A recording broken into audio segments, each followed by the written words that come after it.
नमस्कार, मैं हूं प्रवीण गौतम। दोस्तों, वीडियो में बात करेंगे कि बंगाल में चुनाव आयोग के खिलाफ कर्मचारी ही क्यों उतर आए और किस तरह प्रोटेस्ट किया। क्या ऐसे बंगाल में एसआईआर होगा? क्या ऐसे मतदाता सूची शुद्ध हो सकती है? बीएलओ ने जो सवाल उठाए हैं वो चुनाव आयोग के काम की पोल खोलता है, साथ ही सवाल को गंभीर बनाता है कि क्या चुनाव आयोग प्राइवेट कंपनी की तरह सरकारी कर्मचारियों से काम कराएगा? प्राइवेट कंपनियां भी इस तरह टारगेट नहीं देती, और क्या ऐसे दबाव में सही तरीके से चुनाव आयोग के कर्मचारी काम कर पाएंगे? कई सवाल उठे हैं बीएलओ के प्रोटेस्ट को लेकर। ये तस्वीरें आप देख सकते हैं, हजारों की संख्या में प्रोटेस्ट करे कर्मचारी जमीन पर लेटकर चुनाव आयोग के खिलाफ नारेबाजी की जा रही है, और किस तरह के बयान सामने आ रहे कि भैया रिक्शा चला लेंगे लेकिन इतने दबाव में काम नहीं कर सकते, इस्तीफा दे देंगे। चुनाव आयोग के ट्रेनिंग सेशन में विरोध इतना पुरजोर हुआ कि पुलिस बुलानी पड़ गई। जिस अंदाज में बीएलओ ने प्रोटेस्ट किया, नारेबाजी की, हालात बेकाबू होते नजर आ रहे थे, जिसके बाद पुलिस को बुलाना पड़ा और पुलिस ने हालात पर आकर काबू पाया।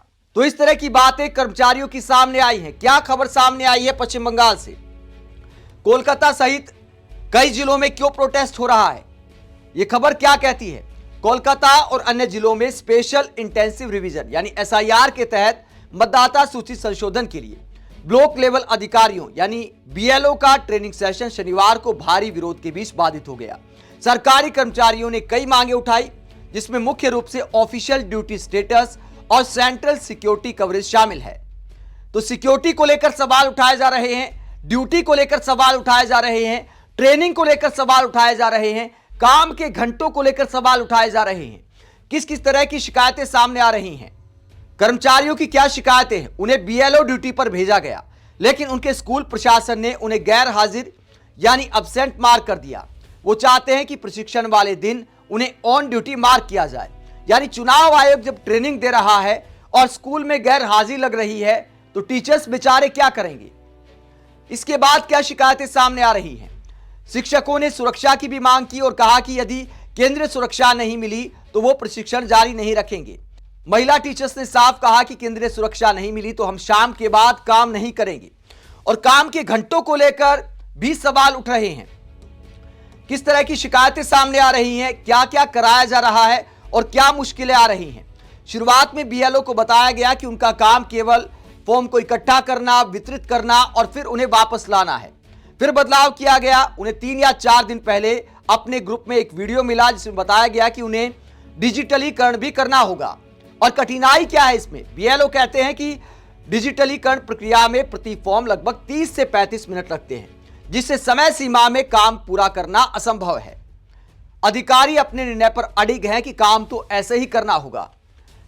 और बीएलओ ने उसके बाद विरोध प्रदर्शन किया, इस्तीफे की बात करने लगे। प्रदर्शनकारियों ने कहा कि इस दबाव को सहने की बजाय इस्तीफा देकर कोई और काम करना पसंद करेंगे। एक व्यक्ति ने कहा कि मैं रिक्शा चलाऊंगा लेकिन दबाव का काम नहीं करूंगा। देर रात तक कॉल किए जाते हैं। प्राइवेट कंपनियों की तरह टारगेट पूरा करने को बोला जा रहा है। कई जो टीचर्स हैं, बहुत सारे सरकारी कर्मचारी हैं, वो इसमें पारंगत भी नहीं है। जो ऑनलाइन काम करना है उसको सीखने में ही बहुत सारे लोग हैं जिन्हें कई दिन लग सकते हैं। तो समय सीमा में ये लोग काम पूरा कैसे कर सकते हैं? और किस तरह की शिकायतें सामने आ रही हैं? ये काम 4 दिसंबर की समय सीमा तक पूरा करना है। बीएलओ ने कहा कि वो इतने कम समय में ये काम पूरा नहीं कर सकते, खासकर अपनी मौजूदा जिम्मेदारियों के साथ, जिसमें शामिल है स्कूल का काम और कक्षाएं, घर घर जाकर फॉर्म वितरित करना, उन्हें भरना, समझाना और फिर उन्हें इकट्ठा करना, जो कि मूल बीएलओ का काम है। तो ये तमाम मुश्किलें बीएलओ के सामने आ रही हैं कि सरकारी नौकरी भी करनी है, नौकरी के बाद चुनाव आयोग की नौकरी भी करनी है। इसीलिए कहते हैं कि भैया इतने दबाव में काम नहीं कर सकते। दोस्तों, एसआईआर को लेकर इतनी हड़बड़ी क्यों है? क्या बिना हड़बड़ी के एसआईआर नहीं हो सकता? चुनाव आयोग को क्या पूरी रणनीति के साथ काम नहीं करना चाहिए?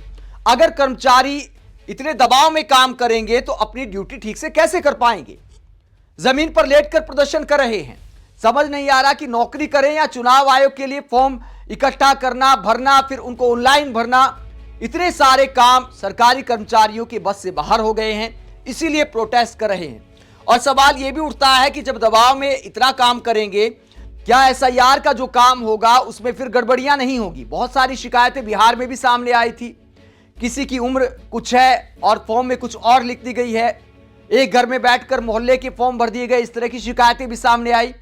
तो इतना दबाव अगर सरकारी कर्मचारियों पर डाला जाएगा तो फिर क्या सही से काम हो पाएगा? इसको लेकर राजनीतिक बयान भी सामने आए हैं। भाजपा विधायक अग्निमित्रा पोल, उन्होंने क्या कहा? सभी जिलों में बीएलओ की ट्रेनिंग चल रही है, उम्मीद करते हैं कि बीएलओ बिना डर के काम करेंगे। चुनाव आयोग पहले ही कह चुका है कि बीएलओ को सुरक्षा देना राज्य सरकार की जिम्मेदारी है। अगर ममता बनर्जी सोचती हैं कि धमकाकर वो एसआईआर प्रक्रिया को रोक देंगी तो यह उनकी भूल है। वही टीएमसी का क्या बयान सामने आया है? टीएमसी के नेता कुणाल घोष ने कहा, बीएलओ असल में शिक्षक होते हैं, एसआईआर प्रक्रिया उनके लिए समस्या पैदा करेगी क्योंकि उन्हें ड्यूटी आवर्स में ज्यादा काम करना पड़ेगा। राज्य के शिक्षा विभाग को कोई जानकारी नहीं थी कि शिक्षकों को बीएलओ ड्यूटी में लगाया जा रहा है। टीएमसी की ओर से एसआईआर प्रक्रिया को बीजेपी के इशारे पर चुनाव आयोग की कार्रवाई बताया गया है, जिसका राज्य सरकार ने खुलकर विरोध किया है। ममता बनर्जी और टीएमसी के तमाम नेता एसआईआर का विरोध करते आए हैं। हालांकि चुनाव आयोग ने जब से ऐलान किया तो कोई ऐसा विवादास्पद बयान तो सामने नहीं आया है। बस इतना बोला गया है कि अगर चुनाव आयोग कोई गड़बड़ी करने की कोशिश करता है तो उसका विरोध किया जाएगा। तो टीएमसी भी फिलहाल तो एसआईआर प्रक्रिया में सहयोग कर रही है, लेकिन कर्मचारी चुनाव आयोग के खिलाफ जरूर उतर आए हैं और प्रोटेस्ट कर रहे हैं। आप इस पूरे मुद्दे को लेकर क्या सोचते हैं? कमेंट बॉक्स में अपनी राय जरूर दें। साथ ही चैनल को सब्सक्राइब भी करें। नमस्कार।